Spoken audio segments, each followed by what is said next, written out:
In this video, we'll explore the buyback process on the Mirae Asset Sharekhan website. To begin, log into your Mirae Asset Sharekhan account using your credentials. Once logged in, navigate to the IPO and Others Corporate FD tab on the homepage. Click on Tender Offer to view companies offering the buyback.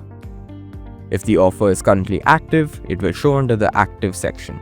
If the offer start date is in the future, it will appear under the Upcoming Offers section.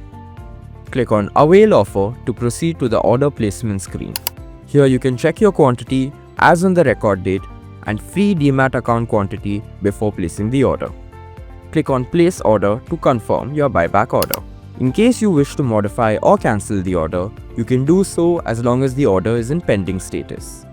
However, once the order changes to in process, it cannot be modified. If there are no cancellations or rejections, your order status will change to order placed. You can check the same in the Tender Offer Order report. Once the order is executed, the accepted quantity will be displayed. If you are an EDIS client and face restrictions, this screen will appear. If your demat account is inactive, you will see this message. If your UCC is inactive, you will not be able to proceed with the order.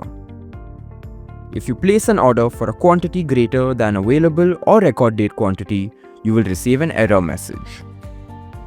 If free demat account quantity is not available, your order cannot be placed.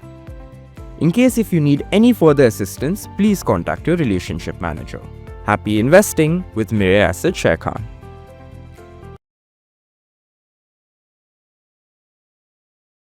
Investment in securities market are subject to market risks. Read all the related documents carefully before investing.